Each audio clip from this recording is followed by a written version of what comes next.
Testing. Hot outbound count. 1, 2, 3, 4. Are you ready? I'm all ready. You on here? Come on, let's go inside and get started. Dusty out in that hall? Hey, get a load of fatso there. Oh, would I like to melt you just once. Dusty out in that hall? What's my temperature, Norton? Oh, come on, let's get moving. Isn't there any lawn here? Yeah, about 300 pounds. A 20% percentage. And now, who is our next guest, please? Herb, here's our next guest.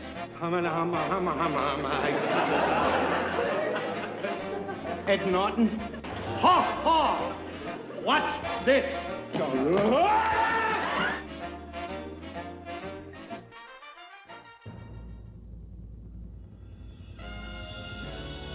The Honeymooners Podcast, the only podcast that is all about the greatest show of all time. With the stars, Joe Conti and Louis Fatts. If they ever institute a Nut of the Month Club, I've got a very good idea who's going to be January and February. Welcome, fellow raccoons and members of the Women's Auxiliary. What's happening, all you hurricanes, Bensonhurst bombers, and all you substitute bowlers named Schultz of the world? You are listening to the Honeymooners Podcast with me. Yes, and it kind of went out smooth. With me, Joe Conti, and my pal Louis Fatts. Well, what do you expect? Yesterday's an ordinary bus driver. Today he's going to have his picture taken, getting a 3-page spread in Universal Magazine. Tomorrow's being honored at the City Hall. It's got to affect him. Frank Marth, that's for bibs. The only podcast all about the greatest show of all time. We record in the Non-Productive Studios at 328 Chauncey Street in Bensonhurst, Brooklyn, a.k.a. Clifton, New Jersey. Subscribe to the show wherever you get your podcasts. And if you're on iTunes, give us a 5-star rating and leave a positive review. And we're going to read one today. Yeah. Our home base. If you don't do the podcast and you don't have a cell phone, go on your CompuServe computer, Like me, like Lou, and and wait for the dial up to come through, and go to Non-Productive.com/honeymooners, and that'll be our site, and you can listen to all of the shows wherever you want, all the way back to number 0. Don't forget to like our Honeymooners Podcast Facebook page. And then follow us on Twitter at Honeymooner1. And if you want to support us through Patreon, go to any of our episodes and just click on the episode, scroll to the bottom. There should be a thing for the Patreon. And if you want to give us a little support, that would be awesome. And if you want to leave us a voicemail, call 240-442-2635. What's going on, Lou? Joe, you forgot to do your thing. You can put you down for usual buck. Oh, yeah, that's right. Waiting for it. I'm waiting for it. I'm like, here it comes. And that's right. And it didn't come. And what about our email? Did I do the email thing? No, you didn't give that either. Yeah, if you want to email us, it's honeymoonerspodcast at AOL.com. Aren't they ancient? Yes, we are. And look, and we really do appreciate. And there are some guys that are, giving a couple of bucks here and there. Wow, we would appreciate supporting us through Patreon.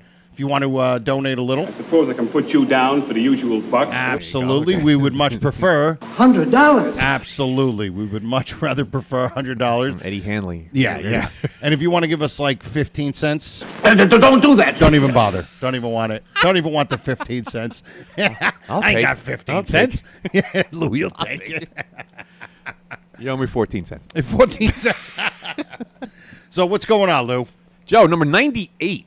Yes, we are at 98. We only have one more episode where you're going to be naming guys. It's the second to last where I'm going to do the number thing. Yep, I guess absolutely. A lot of people will be happy about that. Yep. Ira will. Who the hell are these athletes? We have a good 98. Okay. Known as Old 98. Tom Harmon. I don't know Tom Harmon. University of Michigan, Heisman Trophy winner in 1940. What was he, a defensive lineman? He was a triple threat guy. He was one of them PPK, punt, pass, and kick guys. He ran for yardage, true touchdown passes, kicked extra points. Oh, wow. Yeah. And he's the father of Mark Harmon? Mark Harmon. Is he really? I was just making a Yes. Mark Harmon's father? Yes, who starred in that movie that I'd never seen. Which movie? The one that Mark Harmon was in. Which one was the famous thing he's in? What is he in? Well, he's in that show, NCIS. Yes, but wasn't he in a movie before that? Oh, yeah, like the, I think it was like summer school, whatever thing. it was. I thought he was. Yeah, I thought I was going to say Star It was a Wars. comedy. I don't even know. No, it wasn't. No, okay. No, not Star Wars. Well, I didn't see that anyway. Mark Harmon.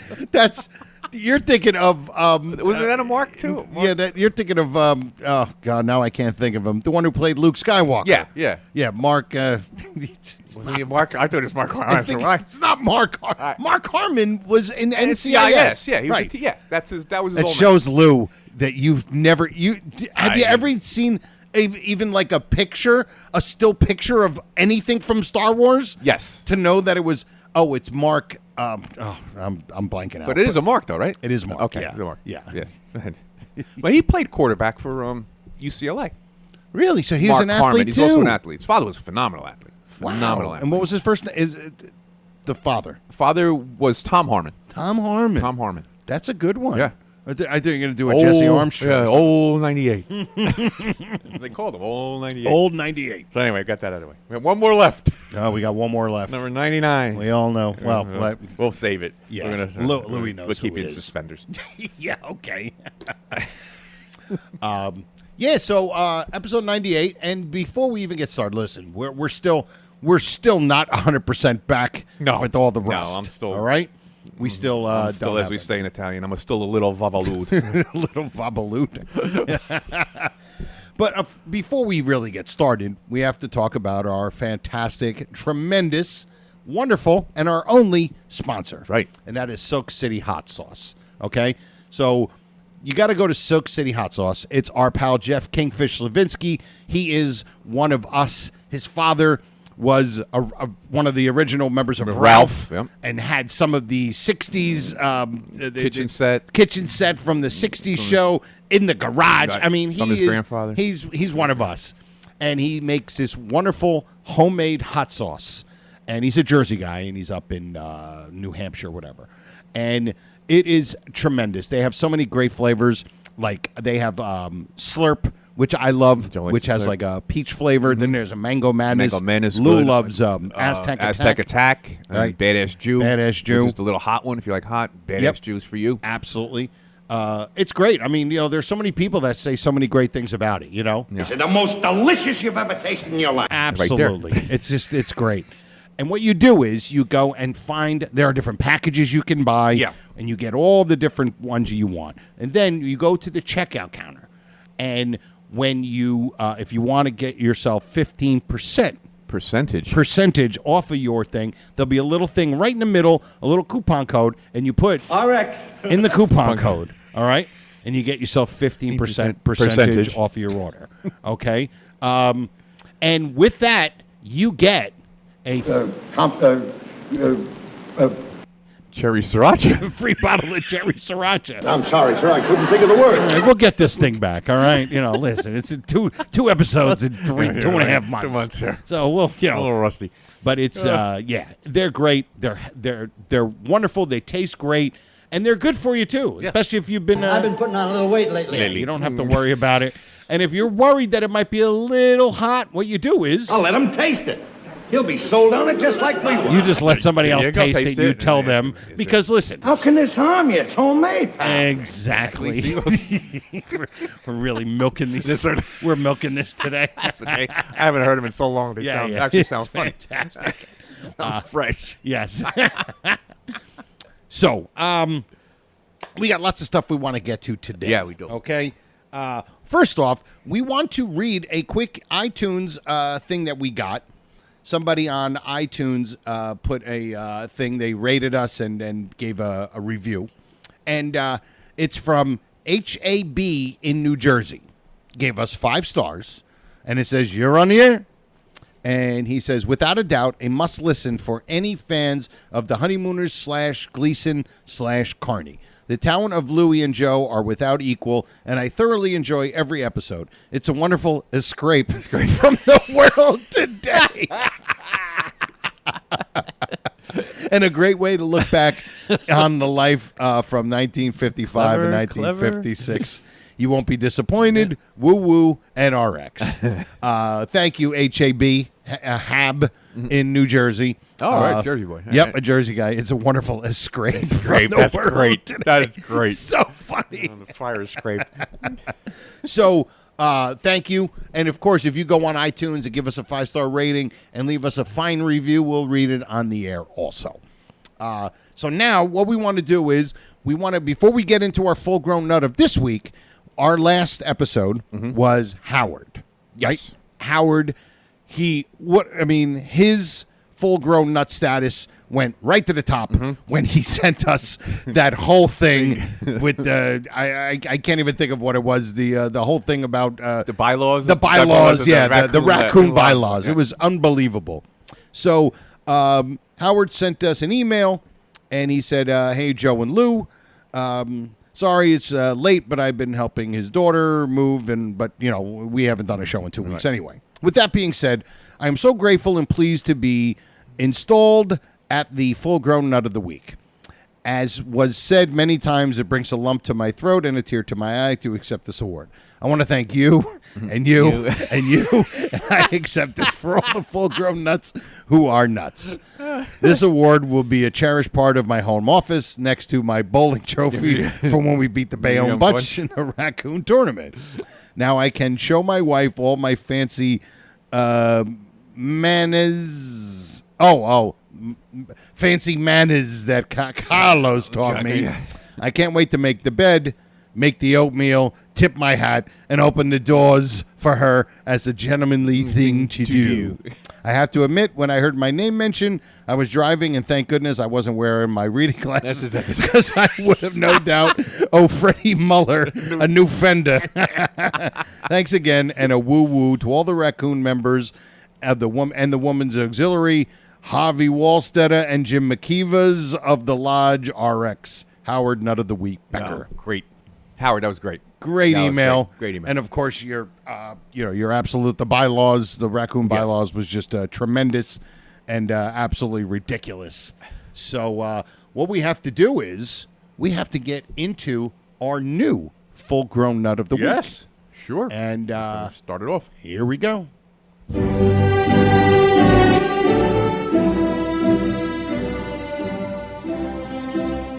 Verily, the Honeymooners podcast knights the full-grown nut of the week. Never gets old. Aren't you nothing lucky? gets old. Aren't you lucky?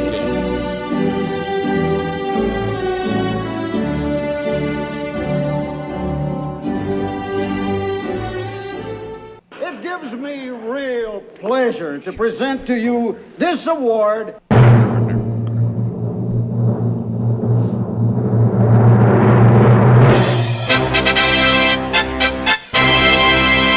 Sheldon Gardner. Very good. Good. Shelly G. That's Yeah. right. Shelly G, a long-time listener. Yes, long time. Long overdue. Yep. Long Yes. overdue.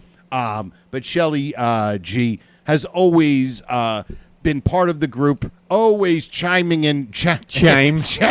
Always chimes in.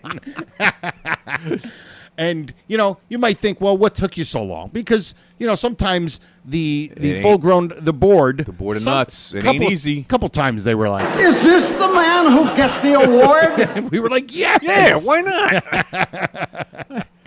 And we were yeah. sweating it out, me and Yeah, Joe, outside the door. The I full-grown know, nut. I know. The board of full-grown nuts. The board of nuts. I should just the board of nuts. And they're Exactly. like, man, we're waiting and waiting and I waiting. know. And, man. And the long delay may make Shelley think, Am I worthy of such an honor? and the reason why he got it, we know why. He always looked like some kind of nut to me. Because he just did. And that's all it takes.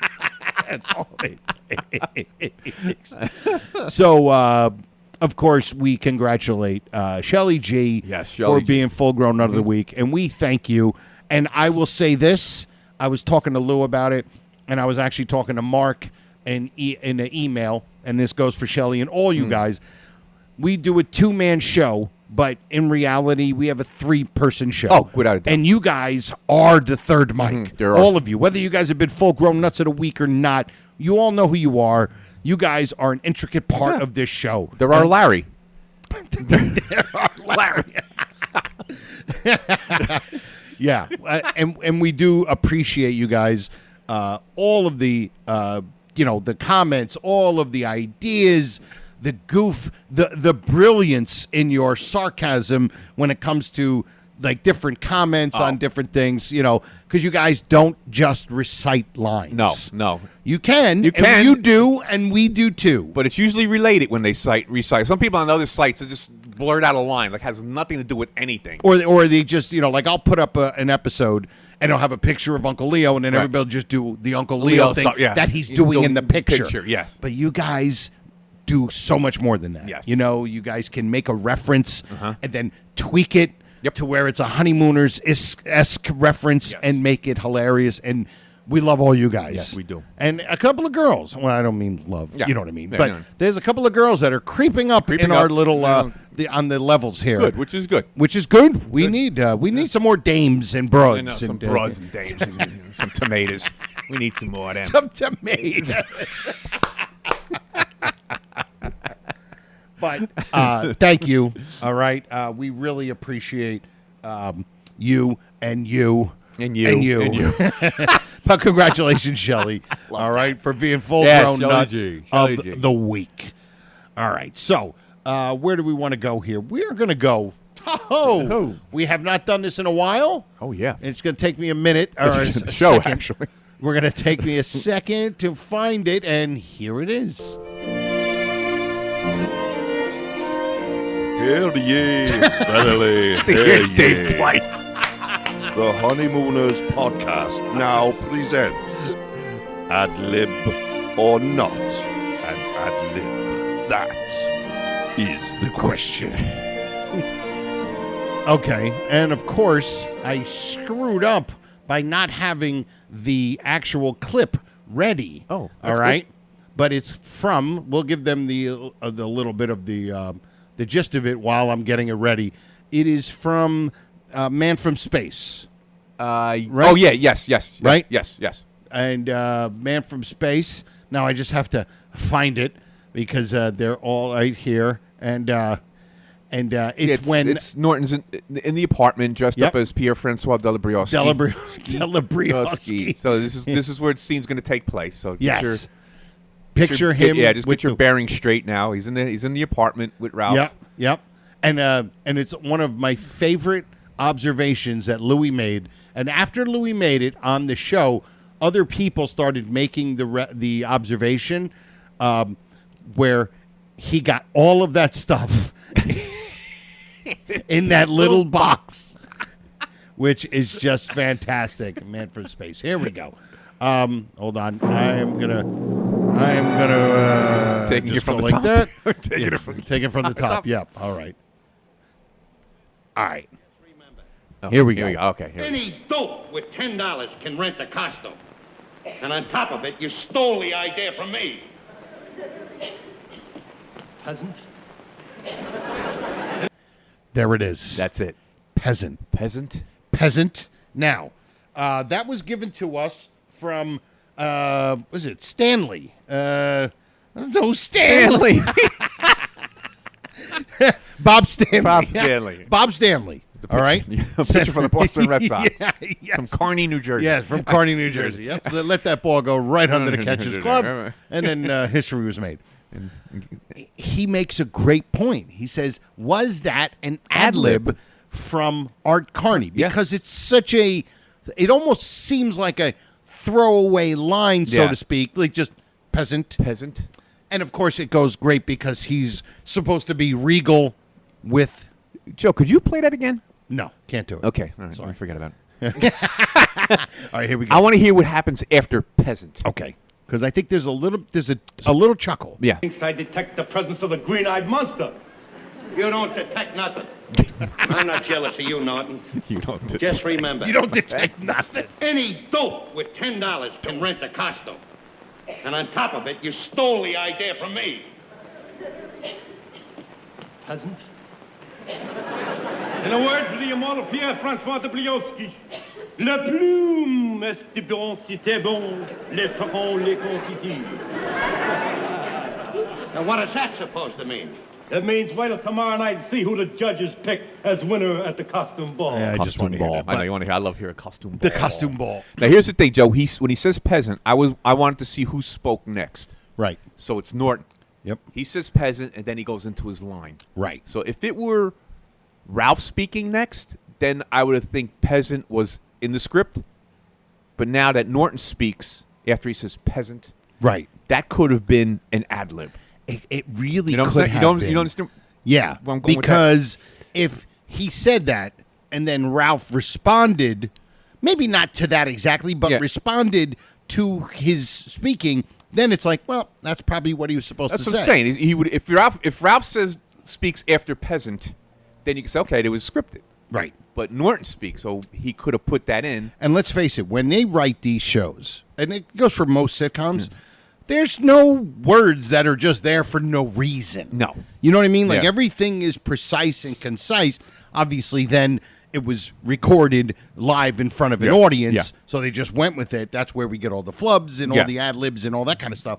But it's interesting. I like your point where he says that, and then his next line is his line. His line. Yeah. That's the only thing that makes me say it could possibly be an ad lib. Yes, I Because wonder like I about said, that. like I said before, if he said peasant and then Ralph had the next line, then they said, oh, it's probably scripted in there. Right. That he calls him a peasant. Right. And Even then- if he didn't respond to the peasant, Yeah. but even if he was like aggravated even more Yeah. and continued, Yeah. you could be like, all right, it got a chuckle. Oh, got a chuckle, yeah. It did. It deserved it. It was funny. Like, he's supposed to be this, regal Yeah, guy. regal from bourgeois. Yeah, This French bourgeois guy, with, French a, with, guy. a, with a Polish Czechoslovakian Czechoslovakian last last name or name. whatever it is. This is a good one. So, off the bat, I'm going to agree with you. Yeah, I think it was an ad lib. I'm saying ad lib just because Norton had the next line. Yep. If Ralph had the next line, I say no. It's scripted. I'm going to say ad lib. Okay. I'm going with ad lib. Well, I'll put this when we put up the episode. I will put that up as our ad lib, or not ad lib, and of course we want all you lunatics to chime in and tell us what you think. Yeah. Because I think it was an very ad lib. controversial. Yes, very very Like controversial. you went out along the H bomb. Yeah. Yes. Okay. So now we have this other thing we want to do, and it was something I sort of thought about, and I brought it to Lou's attention, and he liked it. And we like the fact that we can only think of 3, and one of them is a not so sure. we're not so sure. Where it's a one-word punchline. Punchline. Okay? And the first one is this, and this is from Alice in the Blonde. Okay? We all know when you hear it, you'll know. And if that isn't bad enough, on the bus there are just 2 empty seats. And who sits in those 2 empty seats? Ralph. Well. So, great line. Yep. And we were talking about this before. There's a little bit of a hesitation with Yes. the audience. Yes. And Lou, explain why. All right. Trixie says the word two twice to get it across to the audience. There's 2. And then she says, and who sits in those 2 seats? Ralph. Now, there's the pause in the laughter because I think with the 2 is drawing people to think that the line's going to be Ralph and Ed. Which would be like, yeah, okay. It's okay, but it's not really it's a funny not line. funny. It's just more of a factual thing of what 2 numbskulls from the 50s would do. Right. So, but she says Ralph. Yeah. And there's the pause Yeah. to the laughter. Yep. Because people are probably say, okay, so it's not Ralph and Ed, it's Ralph, and it's funnier. It's great. It's funnier. It's a great line. And it's like this delayed laughter. Yep. And it's a great line. Oh, it is, and it's look. Most jokes have the element of surprise. Yeah. And that one had the big element of surprise, but it was so subtle, and they were so not expecting it. Yep. They weren't even expecting a joke to be happening. Yeah. Probably. Yeah. And it just comes out, and there's that little bit of a delay, and it's hilarious. Oh, it's a great great. line. Oh It's my great God. line. Great line. I think she timed it perfectly. I don't think there was any. No. I don't think it was anything about the timing. It was just that they were not expecting even a joke and from there. Joyce sets it up well. Yes, she does. Joyce did a great job setting that up. Setting it up perfectly. Set it up well. Without a doubt. Kudos to Joyce. Yep, absolutely. All right, here is our second one-word punchline, and this is from the Safety Award. Hey, I wasn't going to mention this, but somebody I heard down at the bus company, somebody said that somebody had an idea of putting a plaque on the front of Ralph's bus saying, "You are now driving in the world with the world's safest bus driver, Ralph Cramden." Oh, a plaque like that. Ed, you can tell me, who got the idea? Ralph. All right, first off, before we even mention that, every time I hear Audrey say, "Ooh, a plaque like that," I got Ira in the back of my brain hitting me in the front part of my frontal lobe, sitting there saying, "Why would she say a plaque like that?" All right, we got that out of the way. But we're with you on that one, buddy. But the timing again is tremendous. That pause, Little pause, that nanosecond little bit of pause, and Ralph, and it gets the big laugh because they were probably expecting a joke there. Yeah, and it was just done so perfectly. And another hilarious one-word punchline, and it's the same word, and it's delivered by two different people. Similarly, very similar in the delivery. It's like that, Ralph, right? Not like Ralph.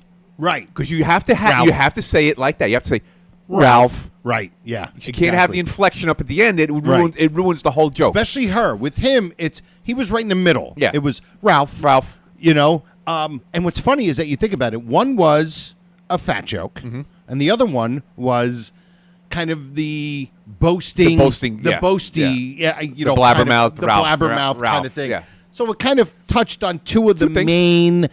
Ralph's personality, main things that they joke on Ralph throughout the whole series. Sure. So now those were the two, and we were like, man, are there any more? Other? And we have this one, and I already spoke to Mark, and Mark said that this should he has no problem with this being one of them too. And I'll play it, and you guys, first of all, you tell us if you think this is one of them. Right. And also, I want to know, are there any other not once, like two word, just one word punchlines? I mean, peasant was one word, but it wasn't a punchline. No. It's not a punchline. It was just him just kind of saying something. Yeah. Exactly. And here is the third one. What's the normal temperature? Around 98, eh? 98.6. What would you say a bad temperature is? 102, 103. What is it, Norton? What is my temperature? What's my temperature, Norton? 111.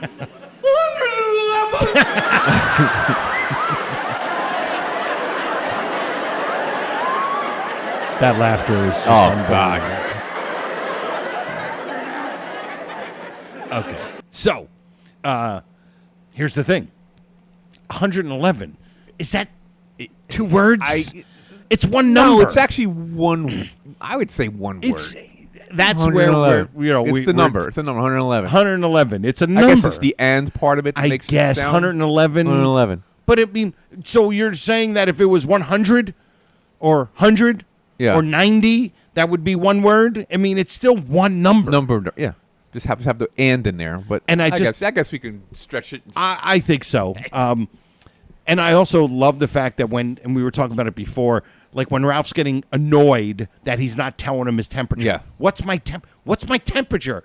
Like he's saying it like he just wants to know what it is, not because of fear or worrying it's going to be way too high. He just wants to know. He wants to know. Then, of course, he throws in 111, which would be dead. He'd be dead. Exactly. His head explode or something. Yes. So, that would be the third one. Yeah. And, of course, you can argue whether that one is or it is or it isn't. But we're going to say yes. Yeah. We'll use For this show, we're going to say yes. It's one word. And it's one word. And so we want to know, and I'll put this all in the post. Yeah. If you guys you can think of any other one word punchline now. Punchline. Punchline. Absolutely. The punchline, funny line. So, all right. Now, when we were playing this, And I'm just going to play the clip. When we were playing this, right when he puts the thermometer into Ralph's mouth, Norton goes walking over to the fridge. And I never noticed how funny this is. Oh, we both were crying before. Crying laughing. Ralph gets mad at him for going to open the fridge and proceeds to say this.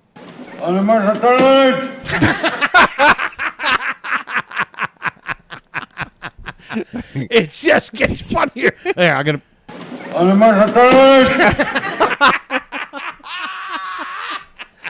We tried to decipher. It sounded like you said, "Get out of my fridge. Get out of the fridge." But then it goes, "Get out of the like it's weird."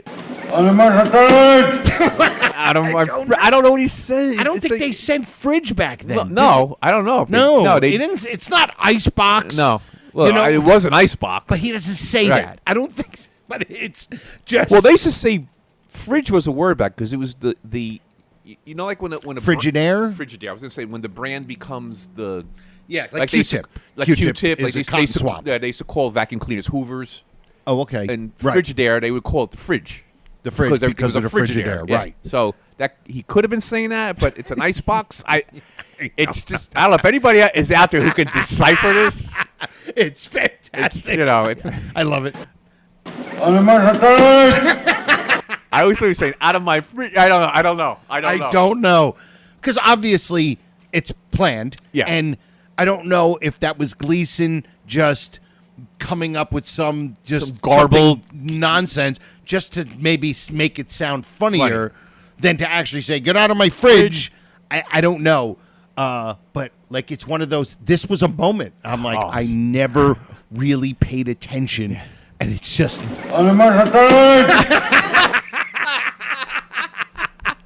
So we just want if anybody really you can make out with that garbled. Now I think he's really saying something and not just right with the thermometer in his mouth and exaggerating, of course, for comedic purposes, and that's how greatness of Gleason was correct.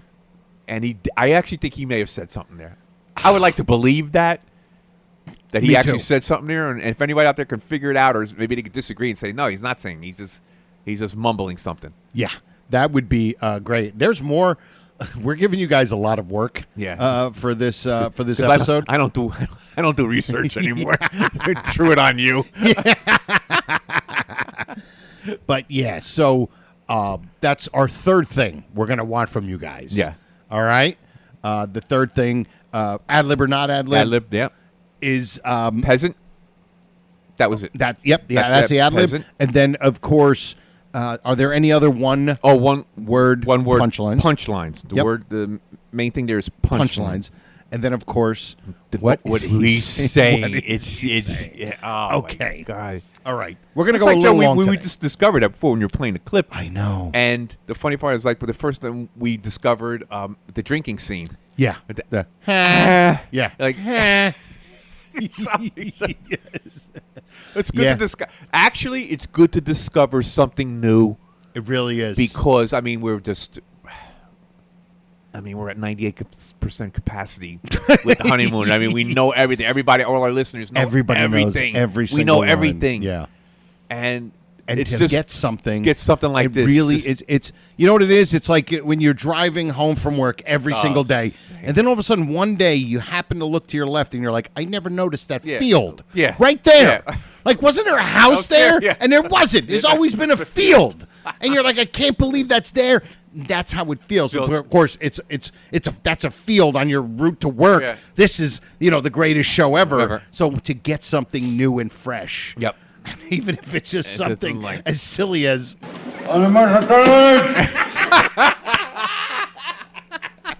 So we got a lot of work. A lot of work for you guys. It's good. It'll keep you busy in case we don't make it here next week. Yes, we have another 2-week hiatus. Exactly. All right. So now we are, even though we're at like 30 minutes, we are going to go a little long today. We are going to have some fun. Yeah. Louis said this before we had our 2-month hiatus. Yeah. He wanted to have some fun with the Colonnade Room. And colonnade room being the iconic scene. And, of course, it's the last scene of the original 39. Really? I know. That's something. Yeah. Did they know that, Joe? No. They didn't know. They had no idea. He didn't make the decision yet. No, not to go on it. they wanted him to do another season, and he didn't know if he was. But I'm saying they didn't make the decision yet that there was. All right, so this No. is they don't know this is. They have no idea. They don't know this is the last one. All Nope. right, okay. Exactly. And we're going to have some fun. Here we go.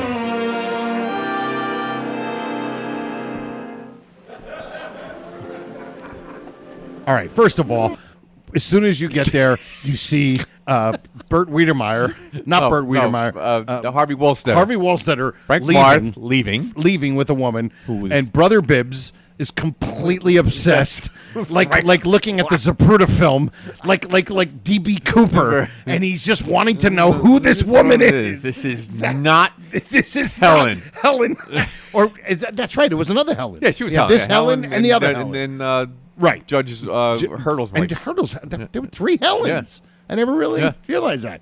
So that's just funny, just walking out of the scene, and I just think of Brother Bibbs just, for like 3 days straight in this basement with like a tiny little lamp looking over this, trying to figure out who it is. With that green visor on printer's visor on. Yes, exactly.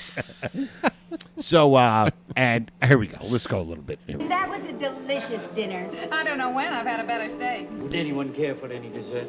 No, thank you. Oh, thanks. I've been putting on a little weight lately. Would you like some coffee or demi-tasse? Demi-tasse. Coffee. Demi-tasse. And you, sir? I don't want either. I'll have a small cup of black coffee. Classic line that we all use. We all use that. Funny. Out tonight. It's been such a wonderful evening. Believe me, your old man can stand an evening like this. I got an idea this afternoon of how hard he works. Look, now, please, I asked you not to talk about business. We're all here on pleasure. Let's not mix it up. That's a good rule to stick to. Yep. I'm telling you, Alice, I've seen men who take their responsibility seriously. Ralph has got them all beat. I know, he certainly does work hard. I can Let's not talk about business. Let's talk about politics and religion. tell from the few minutes I spent at the bus company. What do you say? Do we go in and have a little dance in the other room, huh? Will you excuse us? I may never get this chance again. I just noticed him say, when she goes, I'll never have the chance again, he goes, ha, ha, ha, ha. I've never noticed that. Did you ever notice that? I never noticed that. It's a little, hold on, I'm going to play it again. I spent at the bus company. What do you say? Do we go in and have a little dance in the other room, huh? Will you excuse us? I may never get this chance again. You know,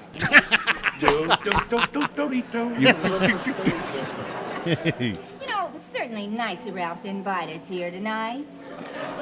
Well, I've got something to confess to you, Millie. I invited them. You invited them? Yeah. But this dinner has to cost at least $40. Okay, that's important. Very important. Okay, this dinner has to cost at least $40. Right. Okay, now at this point, we don't know either, the audience, that Bill Davis is. Not yet. We don't know. Have no idea. We still think that he's this. He's the guy. Company. He's the guy. Right. We don't know yet. Okay. No, we have no idea. Right. All right. Here Roll we it. go. Roll it. We can't afford it. Whatever made you invite them? Well, Ralph and I went to school together, and I didn't want him to know that I wasn't doing good, so I said I had my own company. Factories in Akron, headquarters in Chicago. Well, anyway, I did it. Well, why couldn't you tell him you're an assistant plumber?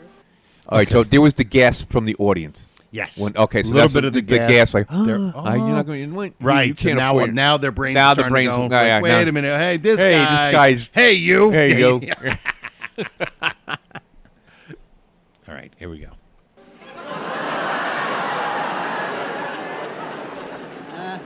I guess it was my foolish Oh wait, pride. did we miss her? I didn't want him to know that I wasn't Miss doing Assistant good, so Plumber, I I said I think had we my own missed No, company. got it. Factories in Akron, headquarters in Chicago. Well, anyway, I did it. Well, why couldn't you tell him you're an assistant plumber?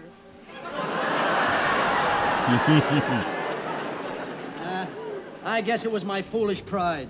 Oh, Bill. Now what are you going to do when the check comes? Look, Ralph is the head of a bus company. This is his town. He's not going to let me pay the check. Well, I don't know. Listen to me, will you, Millie? A big shot like him has probably got a charge account in every one of these restaurants. Oh, I feel terrible about this. Well, look, I'll tell you what you do. Now, the only thing to do is make a gesture like you want to pay the bill. All right, honey, I will. You know what's funny? She makes the suggestion to do the offer to pay the bill, where Ralph says the same thing. Says the same and thing. Alice is like, no. So Millie is way past that. Yeah. Like, all right, why don't you do that? Right. Where Ralph, Alice is like, no. What are you, insane? Yeah. You can't do that. And she also knows that Bill is a big shot. Right. Or at least he thinks he's a big shot. Right, here we go. I'll ask for the check like I want to pay for it. But believe me, after seeing the place he runs, I'm sure money means nothing to Ralph. Now, listen, I don't ever want you to do anything like this again. Yeah, I promise. Yes, Mommy. I can do those foxtrots, but when it gets to mambo music or samba music, I'm out. Oh, Mamba Samba. Yeah. Well, come on. Bill, that's for us. Yeah, excuse us. Waiter, bring me the check. Bring me the check. Aren't they a nice Bring me the couple, check. Ralph? Yeah. And he does that thing with Does the it- thumb yeah, in the the thumb chest. pointing at Bring me the check. check. Yes. They certainly are. I gotta admit, success certainly didn't spoil him. No, and you know what's so wonderful is that seeing a successful person stay so plain and unaffected. You know, tonight's going to cost him a pretty penny, Ralph. Well, what does he care? He's loaded. He don't care. You know, Well- a guy like him, an executive, they can See that- charge all of this stuff off, on entertainment or something. Yeah. The government... See, that becomes a punchline now. Just, he's loaded. He's loaded. Becomes a joke. Yeah. Normally it's not, but because now they know that this guy's an assistant Assistant plumber, plumber. that's a joke. Yeah. It's funny. He's loaded. He's loaded. How's him, man? But, Ralph, the next time they come to town, we got to have them out to the house. Oh, no. I mean, who knows when he'll come out this way again. I'll tell you what I'll do. Just as sort of a nice gesture, I'll make believe I want to pay the bill. Oh, Ralph. It's nothing. I'll just say, please let me pay the bill. I'll feel better that way. Oh, no, Ralph. Don't worry about it. Oh, stuck the mama on a full stomach. Yes. I'd love to see him rumble. God, I wish see Bill Davis. I wish they brought the camera in the other room. Oh, seeing him and Millie cutting a rug. Yeah. Oh man. And it's so funny. I wish I could see Bill Davis mambo.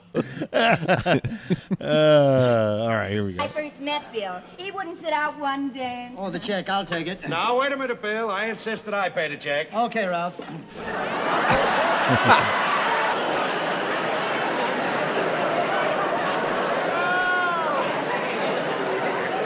Great Gleason. Oh, the facial facial expression. things. It's just tremendous. Unbelievable. The thing he does with his mouth is just unbelievable. Okay. Before we were talking about timing Right. with Ralph, pause, Ralph, Bill Davis, and it's probably the right way to say it.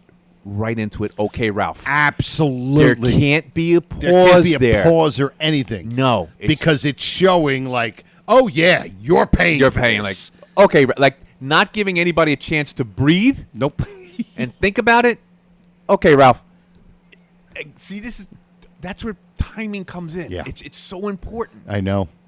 And who knows with rehearsals, who knows if they, the writers really said, look, you need to, as soon as he says it, okay, Ralph. Okay, Ralph. I mean, it was almost like don't give like, him it was almost like when people are playing bingo and they want to be the first one to say bingo when Yeah, they get it. yeah. It's like he almost didn't let him finish. Finish. Okay, Ralph. And it's just perfect. Yeah. It's perfect. It really So, is.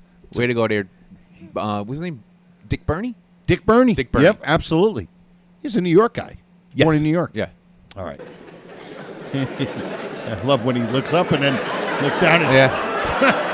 I mean, it's just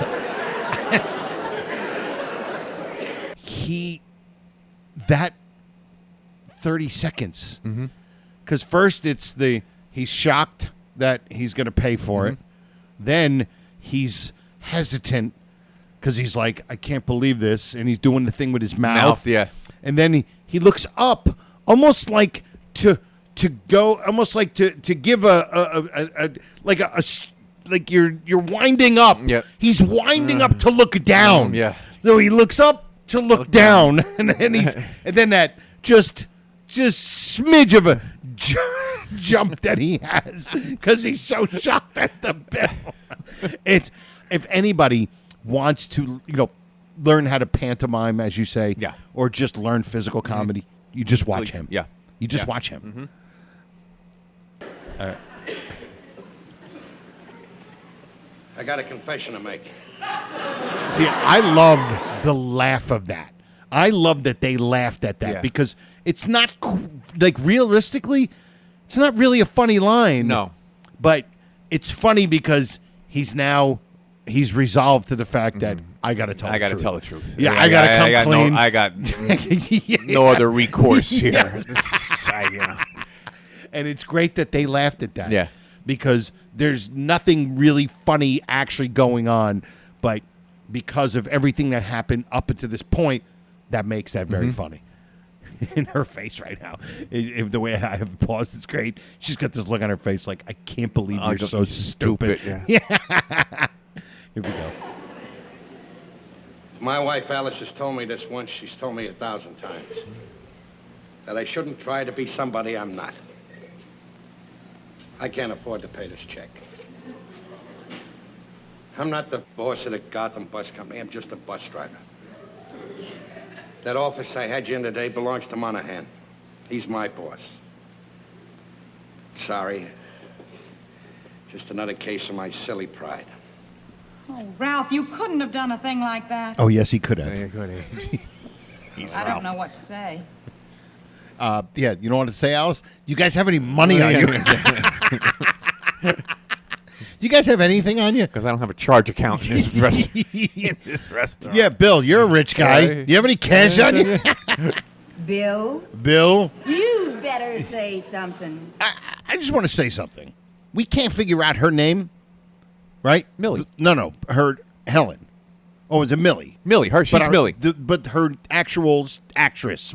I don't know if it came up on IMDb. We can't find it. No, and she's in The Lost, too. She's also in The Lost. She's great. Yeah, she played Ralph went to the dentist or something, and she was the dental assistant or nurse in the dentist's office, something like that. She's very good in this scene. She's a great actress. Yeah. She was really good. I like the way she says the line. Bill, you better say something.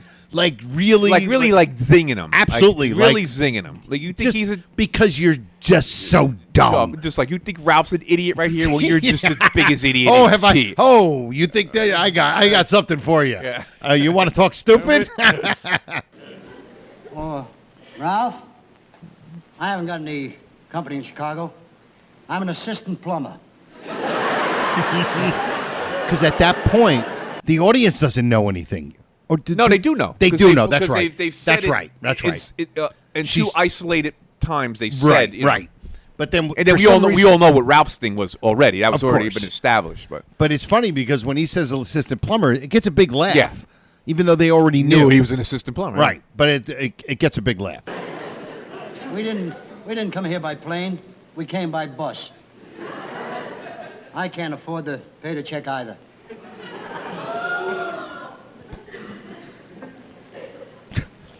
Again. It's like he can't get comfortable. Yeah.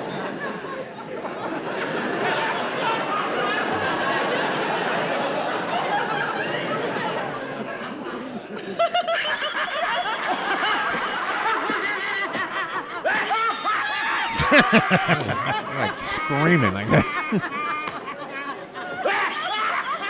Guys, it's not that funny. You guys are insulting your line of work. Oh, baby! Okay, before they pull out their money, I noticed something before we got on the air about this. Ralph was the first one to start to laugh. Which is out of character of him, because when he's steamed or upset, he's the last one to come around. Yeah. Because he goes to those extremes. Yes. So when you go to that far, it takes a while to get back. And this scene, he's the first one to start laughing, which I always find it kind of interesting. It's kind of a relief to him. Yes. To find out that Bill Davis is on my level. Exactly. Like, so it's this like guy's relief. a bum, You're too. a bum, just like me. So it's like you can't better me right now. You cannot better me. That's why he feels so So good. he feels good about it. He feels good about it. He's relieved. Yeah. The pressure's off. Yes. And then they just start pulling money out. And they start pulling money out. And we'll get to that right now. Well, I got $16. Well, I got 12. Well, then put it in the pot there. Okay. All right, get Joe. So we looked at it. Ralph says I got 16 $16. Bill says he's got 12. 12. Millie says she's got 9. And Alice, because the music comes on, she says, I know I have 7. And we had to look at her lips because Yep, Joe we had just to read said her the lips. music comes on The music and comes on, it so you drowns can't- her it out. drowns her out. You can't So hear she what has said. 7. So now Millie going back, Millie says, it's going to cost at least $40. $40, Right? Okay, yep. now the bill comes out to 44 with the money they have. They came up with $44. So if the bill is around $40, they're good. They're good. They're good because $4 tip back then. Yeah. I don't. Nobody tipped 20%. Nobody back tipped then. 20%, right. You didn't tip 20% Right. back then. And you said it before. You said, for once, not for once, but they were actually, the writers in the show was consistent. Consistent. It actually made sense when they came up with that. Because if you've listened to the previous 97, they've always had trouble with numbers, like the consistency of numbers. Yeah. But this one they were pretty consistent. So Millie was right on. Yeah. I guess she probably knew. You got the menu and you can see the prices as Of people are course. ordering. Yeah, Alice you can had tell. Alice had the steak. Yeah, and, everybody's thing was probably $7, $8 $8 each. Right. Could have been a prefix back then. Who knows? Yep. Whatever. We don't know. But she said about $40, and sure enough, they come up with $44. Absolutely. So, and you were also saying, I think in a couple episodes before, that you and Bibbs were the ones that noticed that they're putting the their finger bowl. The finger bowl. The finger bowl. Bibbs sent me the email that time about the finger bowl. The finger bowl. And that's what they're doing. Instead of giving, like, now it's like wet naps. Well, you get right? you get if like, you're eating like well, barbecue. in a place like that, you're not. Yeah, in a barbecue joint, and the colonnade Right. room, they're not going to give you a Right. tear off thing to open up some some towelette, whatever the hell they call those things. Right. I use my sleeve. I don't know. So, so they had the finger bowls, and you actually see Millie dipping into the finger bowl. You would dip into the finger bowl, then you would wipe your hands on your lap napkin. Right. And that just to kind of cleanse your cleanse your fingers fingers whatever off, right. whatever you were picking on with your fingers. And Right. So that was it. And that was the final scene. Of the original 39. Yeah. So Alice has the last line. I know I have 7. I know I have 7. Yeah. Wow. I guess that's it. Man.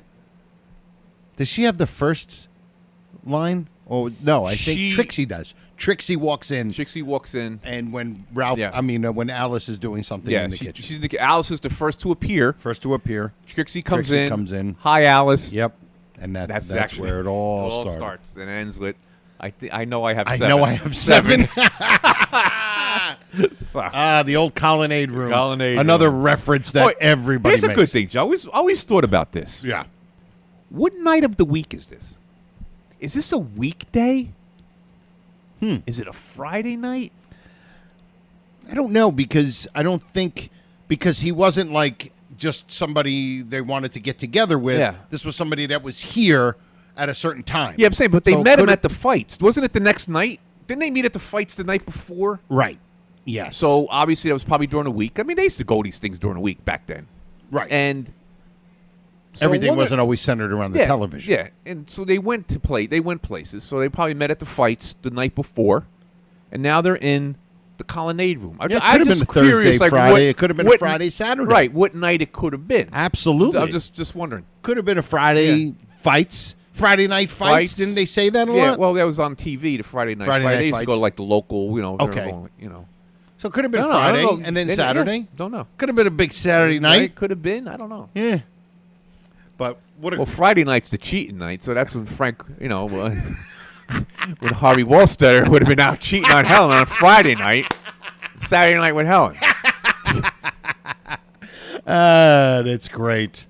So the colonnade room, that is the final scene of the original 39. Great scene. Funny. Just the way he he ends up doing all the physicality at the end. And I remember before we were talking about setting this old stuff up with this colonnade room thing. I asked Joe, I said, Joe, is this? Did they know that this was the final episode? And you said, I don't think so. Okay. No, I don't think he knew. I think they offered him another season, and he said no. Right. I don't think. I'm sure there might be somebody who knows for sure, but I don't think they knew. Because here's the thing. I was just thinking about this. If they had known, you think it would have been different with Carney in the scene? If I don't know. Maybe not this colonnade room thing, a different kind of episode. If they knew it was the last one, they would have wrote it for a last episode. They might have been. I don't think it was as important back then. It wasn't a thing that, like now they have season finales and series finales. I'm saying they wouldn't like finalize it, but I'm just saying if they knew it was the last episode, you would think they would have got Carney in there somewhere. Yeah, like to end Carney, it with Ralph and Ed. Or Carney and Joyce Randolph, right? Yeah. Just to kind of have that all in there. Instead of Bill Davis and Millie. You know what I'm saying? Yeah. This is Millie's first appearance. That's true. I don't know. I just don't think they thought that way. Yeah. That deep into it. Okay. You know. Yeah. That's what I'm saying. But they don't know that. That was the question. It was like they didn't know that this was the last episode. I'm saying if they did know, you think there would have been a way they wrote in Art Carney to be on stage in the very last scene. Just a kind of a little tip. A little tip of the hat. Yeah. Tip of the hat. Yeah. That's all. Just and I'll put that out there. Yeah. You guys, anybody that might know that did they know when they were filming that? Was that their last episode or not? Or not, yeah. So let's pose that to all you maniacs. Wow, you got a lot of guys got a lot of work. Yeah, we're really giving them a lot of work. Good, that gives me another 2 weeks. All right, let's get to the Louis' fifth favorite bit to do on this show before we get out of here, and that is...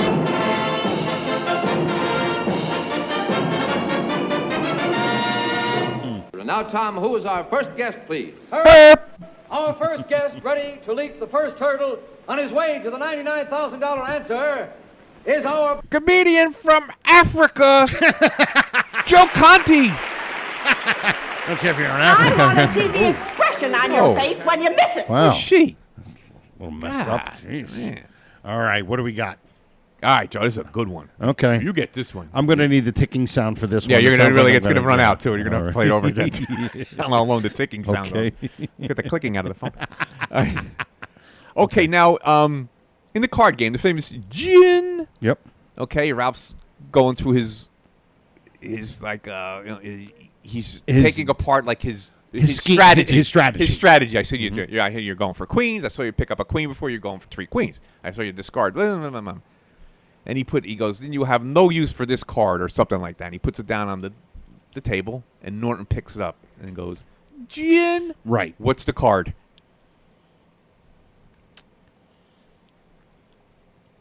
I think I know the number. Okay. But I'm going to think about the suit. The suit. Okay.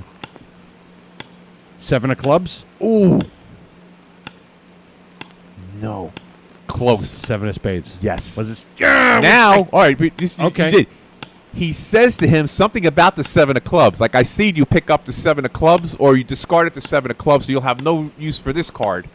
And he puts down the 7 of spades. 7 of spades. But he does mention the 7 of clubs in that little analysis he's doing of Norton's pattern of picking up and discarding. Wow, you were good. That's really good. I was going between the clubs and the spades. That's good. I couldn't think of it. That is good. That's really good. Not bad. I'm shocked. Oh, okay, good. Actually shocked. I thought that was a really hard one. I thought that was a really hard one. I knew the number. Okay, I good. just couldn't. I wasn't sure of the spade or the club. Yeah, it's a spade. All right. That's a great question, though. I wonder, any of you lunatics in the post, let us know if you knew that one. Yeah, if you know it. All right? We're giving you a lot of work for this. Yeah. But you know what? We just gave you an hour. Yeah, we gave you a whole hour It's show. Almost here. an hour. Yeah. So just be quiet. Making up for time here. Yes. That's how we do it now. Yes, exactly. Longer shows, less amount of more time in between. Yeah, exactly. So what are we going to do here? How are we going to finish this up here? We got to thank, first of all, we're going to thank our new full-grown nut of the week. Yes. Shelly G. Shelly G. Absolutely. Thank to Stanley, Bob Yeah, Stanley, Bob Stanley. for our ad lib. He's a beast. He's a beast. Who else? I think that was it. We got from also Wizard. Oh yeah, Wizard for the list. For the list, yeah. Thank you, Howard Becker, of course. Last week's Full Grown Nut of the Week, and also we want to thank Silk City Hot Sauce. Yes. Our wonderful sponsor. Go to SilkCityHotSauce.com. Get yourself some great hot sauce. Put what is it? Yeah, RX in the coupon code. And get yourself 15% percentage off of your order. And then we got to do one more time. You get a free bottle of cherry sriracha. I'm sorry, sir. I couldn't think of the word. I was doing my Bill impression. I went right over on you. I left no time at all. We got to wrap this up. Yeah, the Silk City Hot Sauce. And then, of course, all of you guys who listen, all of you guys and girls who email us, comment on Facebook, and of course, some of you special pals, which is growing and growing and growing every week. Listen, share with some of your friends on social media some of our episodes, maybe some of our videos. And don't forget to like the Facebook group, the Honeymooners Raccoon Lodge, with Joy and Brother Norton. They're awesome. And then Joe in his Etsy store, too. Oh, that's he still has the Etsy. I saw a couple new things out. Yeah, I'm not sure if he's still doing it, but I think it's the Honeymooners store. Oh, okay. On Etsy. Okay. I think it's the Honeymooners store on Etsy. That's where I have my the mug. My mug. And I got mine too. Yeah, they're great mugs. With mine is Cranmars. Delicious. I got Mystery Delicious. I got a little strong but good. A little strong but good. Yeah, yes, they're fantastic. And then if you want to check out my 1-hour comedy album called Happiness, you can download it anywhere you get your music or comedy. And I think that's it. That should be That covers it. Yeah. Oh, Joe, wants to mention one thing. You mentioned before people are binging. Yes. So if you're listening to this first before you start your binge. Okay, some people listen to the latest one. And then they go back. Right. If you're going to go back, go to 13. Don't worry about episodes. 14. There 14 it was? 14, okay, yeah. Start with 14. Don't worry about 1 through 13. They're okay, but we were just finding our way. Yeah. And we found our way on 14. Yep, and then it just got better and better. Or if you listen to the first episode, the series trailer. Oh, the episode 0. Episode 0, yeah. that'll tell you the same thing. Sure, that'll help you out. And then go right to 14. Go right to 14. Unless you want to be you're a glutton for punishment. You want to listen to 1 to 13. We were trying to figure this out. Yeah, we were trying to figure it out. Believe me, the idea, the vision of what we thought this podcast was going to be is nothing at what it became. Like what it became. Nothing. Nothing. I don't even know how we got here. Skits and the bits. Oh, man. I don't know how we got here. We did it. I don't know how we got here. Anyway, so do it that way. This is our last episode, guys. I don't know if you guys know that. Yeah, we're finished. All right. I got to do 99. All right. So let's get out of here. Yeah. For me and Lou, we say... see you next time. Yeah. I forgot. I forgot. And then I come in and say, E pluribus raccoonum. Night all. I thought there was an RX in there. All right. Later. Good enough.